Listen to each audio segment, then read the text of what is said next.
राकेश जी नमस्कार। राकेश जी, आप यहाँ आज प्राण प्रतिष्ठा में आए हुए हैं अयोध्या में।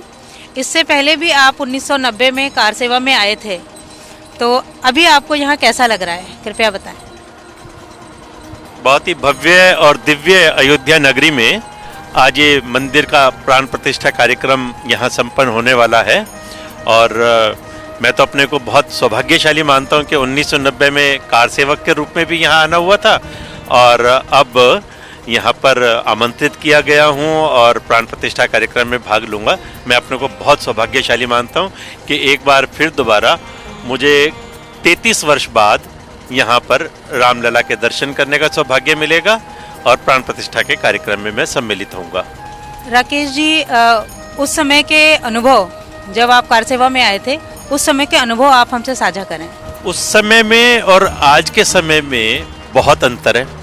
उस समय मुलायम सिंह की सरकार थी और सरकार ने ये कहा था कि हम ऐसी चाक चौबंद व्यवस्था यहाँ पर करेंगे कि एक परिंदा भी पर नहीं मार पाएगा, और उन्होंने ऐसा ही अपनी तरफ से किया था। चारों ओर पुलिस का पहरा था और कोई भी कार सेवक अयोध्या में प्रवेश नहीं कर सकता था। लेकिन फिर भी विश्व हिंदू परिषद की, राष्ट्रीय स्वयंसेवक संघ की, श्रीमान अशोक सिंघल जी की और ऐसे अनेकों तपस्वियों की, उनकी प्रेरणा का और उनके प्रयासों का ये परिणाम निकला कि लाखों की संख्या में यहाँ कार सेवक आए थे और बाबरी खंडहरों पर भगवा ध्वजा उस समय फहराई गई थी। इस प्रकार की चाक चौबंद व्यवस्था थी, सब कुछ था, उसके बावजूद भी क्या आपके परिवार के लोगों ने आपको यहाँ आने से नहीं रोका? देखो, उस समय में बड़ा, आज में और उस समय में बड़ा परिवर्तन था। आज तो हम आए हैं तो मोबाइल हाथ में है, दिन में 4 बार परिवार से बात भी होती है, हम कहाँ पर हैं, क्या खा रहे हैं, क्या पी रहे हैं, कहाँ रह रहे हैं, कैसी व्यवस्थाएं हैं, दिन भर हम बात करते हैं। उस समय तो मोबाइल भी नहीं थे और टेलीफोन भी लाइनें सारी काट दी गई थी, तो घर पर बातचीत होती नहीं थी। और सबसे बड़ी बात यह है कि मेरी पत्नी उस समय 9वें महीने के गर्भ में थी, तो घर में बड़ी कोहराम मचा हुआ था। बड़े घर परिवार के सदस्यों के विरोध के बाद में आया था, लेकिन आया था। उस समय जुनून था, एक मन में एक अभिलाषा थी, एक इच्छा थी, एक भावनाओं का ज्वार था कि राम मंदिर बनना चाहिए। उसके कारण से हम आए। यहाँ तो हजारों की पुलिस फोर्स थी और जैसा कि मुलायम सिंह की सरकार थी, तो इतनी पुलिस फोर्स के बाद और इतना सख्त अनुशासन जो सरकार का था, इतनी फोर्स के बीच में आप अयोध्या पहुंचे कैसे? ये अनुभव भी हम सबको बताएं। 1990 में यहाँ पर आना अपने आप में एक बहुत सारे खट्टे मीठे अनुभव वाला कार्यक्रम रहा। हम लोग दिल्ली से ट्रेन से चले थे और तय था कि हम अयोध्या में कार सेवा के लिए जाएंगे। हम 72 लोगों का एक ग्रुप बना था, शालीमार बाग, पीतमपुरा, दिल्ली से, और हम ट्रेन से चले। 72 में से 70 लोग रास्ते में कहीं ना कहीं गाजियाबाद, बरेली, मुरादाबाद, मेरठ, अलग अलग जगहों पर गिरफ्तार होते चले गए। लखनऊ पहुंचे। लखनऊ से हमें आदेश मिला कि हम गोंडा चले जाएं। गोंडा गए। गोंडा से हमें पैदल जाना था अयोध्या के लिए, जो 109 किलोमीटर का रास्ता था, और तय था कि हम 6 दिन पैदल चलते हुए, दिन में चलेंगे, रात में चलेंगे, पुलिस से बचते हुए चलेंगे और अयोध्या पहुंचेंगे। 30 तारीख को कार सेवा होनी थी, तो तय था कि हम 27 तारीख तक वहां पहुंच जाएंगे। बहुत लंबी कहानी है, बहुत सारे अनुभव रहे, जगह जगह बीच में अरेस्ट होते चले गए हमारे साथी, और हम 2 कार सेवक अयोध्या की जो प्रवेश है, सरयू नदी है जहां पर हम इस समय उपस्थित हैं, इसके दूसरी ओर, इधर की तरफ अयोध्या है, हम पीछे की ओर वहां तक पहुंच गए थे। बीच में 70 हमारे कार्यकर्ता अरेस्ट हो चुके थे। हम 2 जने थे, 2 स्वयंसेवक यहाँ पहुंचे। यहाँ पर जब हम पहुंचे तो अब प्रश्न था कि हम सरयू नदी को कैसे पार करें, क्योंकि पुलिस का जबरदस्त पहरा था। आप इधर सामने देख रहे हैं कि एक ये पुल बना हुआ है, इस पुल से ही उधर की ओर से अयोध्या में प्रवेश कर सकते थे। और ये पुल पर 4 तरह की पुलिस फोर्स लगी हुई थी, आईटीबीपी की भी, बीएसएफ की भी, यूपी पुलिस भी और दूसरी भी। तो हम इसके जब इधर थे तो रात का समय था, हमें लगा कि हम किसी तरह से अगर यहाँ पर पहुंच जाएंगे तो हमारा काम आसान हो जाएगा और फिर हम कार सेवा में भाग ले लेंगे। हम जब रात के समय यहाँ पहुंचे तो एक गाय भैंस का तबेला था। उस तबेले में एक यादव था जो तबेले का मालिक था। उसने कहा कि हाँ जी, मैं आपको नदी पार करा दूंगा और मैं व्यवस्था करने के लिए जाता हूँ और मैं आता हूँ, थोड़ी देर में आप रुको यहाँ पर। तो हम यहाँ थोड़ी देर रुके, लेकिन हमें लगा कि वो यादव है और वो हमारे को अयोध्या पहुंचाने की व्यवस्था करने नहीं गया, बल्कि हमें जेल पहुंचाने की व्यवस्था करने के लिए गया है। तो जैसे ही वो निकला हम भी निकल लिए। हम नदी के किनारे पर पहुंचे तो एक हमें, जैसे ये मांझी हैं, ऐसे एक मल्लाह मिला। उसने कहा कि मैं आपको नाव में पार करा दूंगा, अयोध्या ले जाऊंगा, लेकिन एक रिस्क है। हमने कहा क्या रिस्क है? उसने कहा रिस्क ये है कि जब मैं नदी पार कराऊंगा तो सामने पुल पर जो पुलिस पहरा दे रही है वो वहीं से गोली चलाएगी, तो ऐसा भी संभव है कि आपको वहीं से शूट भी कर दिया जाए। तो अगर आप रिस्क लेना चाहते हैं तो आप हमारे साथ चले, नहीं तो मेरे पास और कोई हल नहीं है। तो हम वो रिस्क लेने के लिए तैयार नहीं थे, क्योंकि जब हम यहाँ तक पहुँच ही गए थे तो फिर गोली खाने के लिए नहीं पहुँचे थे, हम अयोध्या जाने के लिए पहुँचे थे। अब क्या किया जाए, रात का समय था। तो एक उपाय हमें सूझा जो बहुत रिस्की भी था, लेकिन और कोई हल नहीं था। मैंने अपने साथी को कहा, मैंने कहा देख अब 3 रास्ते हैं, या तो सीधे जेल जाएंगे, या अयोध्या पहुंच जाएंगे, या फिर अयोध्या पहुंचते हुए कहीं ना कहीं पुलिस की गोली से ऊपर पहुंच जाएंगे। वो घबराया थोड़ा, लेकिन कोई और चारा था नहीं, तो उसने मेरी जो योजना थी उसको मान लिया। हम सीधे पुल पर पहुंच गए। पहुंचते ही पुलिस ने हमें चारों तरफ से घेर लिया। अब जब पुलिस ने चारों ओर से घेरा, उन्होंने प्रश्न करना शुरू किया, जी आप कहाँ से हैं, क्या है? हमने कहा कि हम दिल्ली से हैं और यहाँ पर रिपोर्टिंग के लिए आए हैं, कुछ हमें न्यूज़पेपर्स के लिए आर्टिकल वगैरह लिखने हैं। तो वो थोड़ा मुस्कुराया, वो समझ गया कि बोल तो झूठ ही रहे हैं, लेकिन चलो। तो उसने कहा कि आप यहीं खड़े रहो और अभी हमारे सीनियर्स आएंगे, आपको उनसे मिलवाएंगे। तो थोड़ी देर में 4-5 पुलिस की गाड़ियाँ टू टू टू टू करती हुई आ गई और पुलिस ने हमें चारों तरफ से घेर लिया। और एक जो उनका पुलिस का सीनियर ऑफिसर था, उसने कहा हाँ बताइए कि आप कहाँ से आए हैं? हमने कहा कि हम दिल्ली से आए हैं और रिपोर्टिंग के लिए हैं। उसने कहा अच्छा रिपोर्टिंग के लिए, आपके पास कहाँ है? हमने कहा पास तो हमारे पास है नहीं, वो तो खो गया। तो उसने कहा अच्छा गाड़ी में बैठो, पुलिस की गाड़ी में बैठो, हम आपको अयोध्या लेकर जाएंगे और वहाँ पे आपको अपने सीनियर से मिलवाएंगे। उसके चेहरे पर मुस्कुराहट थी। हमें लगा कि वो मुस्कुरा रहा है कि ये झूठ बोल रहे हैं और कार हिरन जो है ना खुद ही शेर के मुंह में आ गया है और अब हम इनको अरेस्ट करके और अयोध्या ले जाएंगे। हमारे पास कोई और चारा था नहीं, हम उसकी गाड़ी में बैठ गए। वो इसी पुल से सनसनाते हुए हमें अयोध्या ले गया। और जैसे ही हमने अयोध्या में एंटर किया, वहीं पर एक पुलिस चौकी थी। उसने कहा कि आप यहाँ पर बाहर बैठो, मैं अभी 5 मिनट में अंदर से सीनियर्स को बुला करके आता हूँ, और कहीं जाना नहीं, कर्फ्यू लगा हुआ है, कहीं बाहर ना निकलना।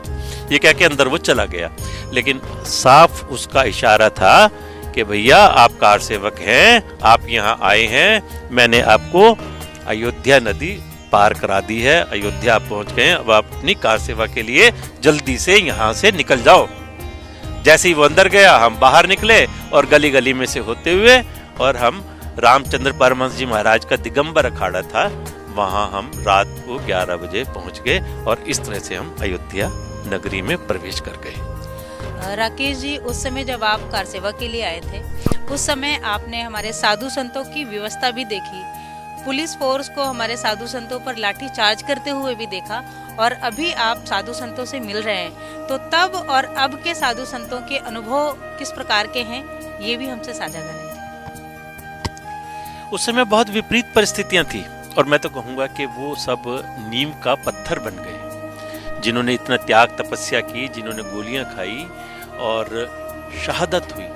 500 वर्ष से अधिक का इतिहास है हमारे इस राम मंदिर के संघर्ष का, और जिन संतों ने अपना जीवन न्यौछावर कर दिया आज का ये दिन देखने के लिए, वास्तव में हम सब उनके प्रति नतमस्तक हैं।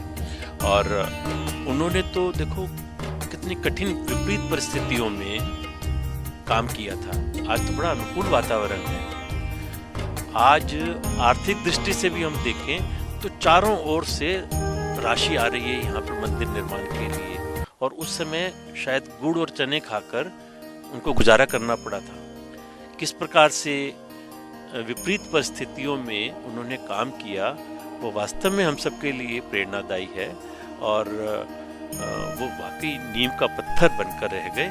और आज जो भव्य निर्माण हो रहा है हम उसके साक्षी बन रहे हैं, और उसका एक तरह से हम श्रेय भी ले रहे हैं। लेकिन जो गुमनामी में चले गए वो वास्तव में प्रेरणा पुंज हैं हम सबके। जी, लोग कहते हैं कि हॉस्पिटल बनने चाहिए, विद्यालय बनने चाहिए और व्यवस्थाएं होनी चाहिए लोगों के लिए, लेकिन यहाँ मंदिर पर इतना अधिक से अधिक खर्च क्यों हो रहा है और ये मंदिर निर्माण क्यों किए जा रहे हैं? इस तरह की बातें केवल वो लोग करते हैं जो नकारात्मक विचार वाले हैं। हम पिछले 9-10 वर्षों का इतिहास देखें ना, क्या कुछ हुआ है। कांग्रेस के समय में कहते हैं कि एक एम्स नहीं बना था, और आज 10 से ज्यादा एम्स बन चुके हैं। स्कूल, कॉलेज, हॉस्पिटल, आखिर हमारे देश की व्यवस्था, आज हम अर्थव्यवस्था में 5वें नंबर पर पहुंच गए। इसका मतलब कुछ काम हो रहा है ना, और लक्ष्य है कि हम अगले 3-4 साल में विश्व की तीसरी सबसे बड़ी अर्थव्यवस्था बनने वाले हैं। तो ऐसा नहीं है कि केवल मंदिर निर्माण पर ही खर्च हो रहा है और सरकार का समय और एनर्जी केवल मंदिर निर्माण पर लग रही है। स्कूल बन रहे हैं, कॉलेज बन रहे हैं, एयरपोर्ट बन रहे हैं, अर्थव्यवस्था आगे बढ़ रही है, जीडीपी आगे बढ़ रही है, सेंसेक्स आगे बढ़ रहा है। हम कहाँ पीछे हैं? पहले हमारी डिफेंस हथियारों को बाहर से मंगाती थी, आज हम हथियार एक्सपोर्ट करने लगे हैं। हर जगह हम मेक इन इंडिया का नारा, स्किल इंडिया का, डिजिटल इंडिया का, ये जो नारे प्रैक्टिकल शेप ले रहे हैं, तो इसका मतलब हमारी अर्थव्यवस्था तो आगे बढ़ ही रही है। और ऐसा नहीं है कि सरकार का ध्यान केवल धार्मिक आयोजनों के लिए ही है। सरकार चहुमुखी प्रगति की ओर अग्रसर है, और उसका हम असर भी देख रहे हैं। आप यहाँ 33-34 वर्षों के बाद दोबारा से आए हैं, तो इतने वर्षों के बाद आने के बाद आप यहाँ कैसा महसूस कर रहे हैं? कहते हैं जहाँ पर कृपा राम की हुई ता पर कृपा करे सब कोई। मैं कहूँ कि मैं बहुत संघर्षशील हूँ, मैंने बहुत प्रयास किए हैं, ऐसा कुछ नहीं है। प्रभु राम की कृपा है।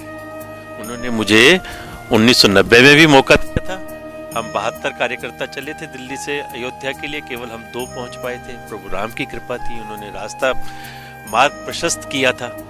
और अभी भी देश में 140 करोड़ की जनता है, कुछ हजार लोगों को ही अयोध्या में आने का मौका मिला है। उस भव्य और दिव्य क्षण का साक्षी बनने का मौका मिला है जब रामलला विराजमान होंगे, प्रधानमंत्री जी प्राण प्रतिष्ठा कार्यक्रम में होंगे। तो ये प्रभु की कृपा ही है। कोई मेरा बहुत बड़ा संघर्ष रहा है, बहुत बड़े प्रयास रहे हैं, बहुत बड़े मैंने काम किए हैं, ऐसा कुछ नहीं है। प्रभु कृपा है। उन्होंने मुझे तब भी मौका यहाँ पहुँचने का दिया था, और आज भी मौका प्रभु ने दिया है। प्रभु राम के हम हमेशा उनके प्रति, उनके चरणों में नतमस्तक रहेंगे। ये उन्होंने हमें मौका दिया है। प्रभु राम की तो कृपा है ही, साथ ही हमारे बुजुर्गों का, माता पिता का आशीर्वाद, हमारे मित्रों का, बंधुओं का, उनकी शुभकामनाएं, उन सब का परिणाम है कि हम इस प्रयास में सफल हो पाए हैं। अदरवाइज तो सभी प्रयास तो सभी करते हैं, लेकिन जिस पर प्रभु राम की कृपा हो, जिसके साथ में उनके मित्रों का, भाई बहनों का, माता पिता का आशीर्वाद हो, केवल वही जीवन में सफल होते हैं।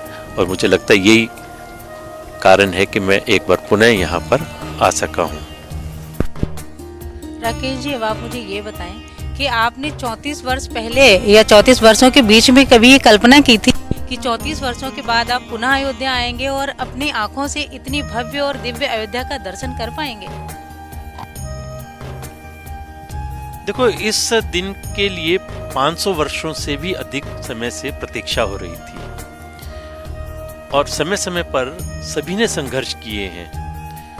जब 1988-89 में श्रीमान अशोक सिंघल जी के नेतृत्व में विश्व हिंदू परिषद ने राम जन्मभूमि मुक्ति आंदोलन शुरू किया था, उस समय निश्चित रूप से नेतृत्व को ये विश्वास रहा होगा कि हम एक दिन जरूर सफल होंगे, और केवल मंदिर निर्माण उद्देश्य है ऐसा नहीं था। उद्देश्य ये भी रहा होगा उनके दिमाग में कहीं ना कहीं कि हम इसके माध्यम से हिंदू जन जागरण का काम करेंगे। गांव-गांव में जो हिंदू शेर सोया हुआ है उसे हम जगाने का काम करेंगे। उन्हें हम ये बताने का प्रयास करेंगे कि हिंदू अब संगठित है, उसे कुचला नहीं जा सकता, उसे मसला नहीं जा सकता। और जो मुस्लिम तुष्टीकरण की नीति पिछली सरकारों की रही, उसको भी कहीं ना कहीं काउंटर करने के लिए ये सारा आंदोलन चला था और वो सफलता मिली उसमें। मंदिर निर्माण तो निश्चित रूप से उस समय लक्ष्य था ही, और ये भी विश्वास मन में रहा कि हम निश्चित रूप से कामयाब होंगे।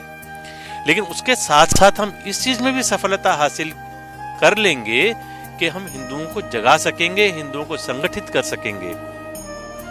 जो हमारे संगठन 1925 में राष्ट्रीय स्वयंसेवक संघ शुरू हुआ, जिसका अब शताब्दी वर्ष अगले वर्ष हम मनाएंगे, उसका जो ध्येय था कि हिंदुओं को हमें जागृत करना, संगठित करना, वो लक्ष्य भी अब पूरा होता दिख रहा है। आज हिंदू जागे हुए हैं, आज हिंदू हिंदुत्व के नाते से संगठित हो रहे हैं। वो ब्राह्मण, वैश्य, शूद्र, क्षत्रिय उस नाते से संगठित नहीं हो रहे, वो हिंदुत्व के नाते से संगठित हो रहे हैं। ऐसा एक देश भर में वातावरण बन रहा है। बहुत बहुत धन्यवाद आपको 1990 से आज तक के खट्टे मीठे अनुभव साझा करने के लिए।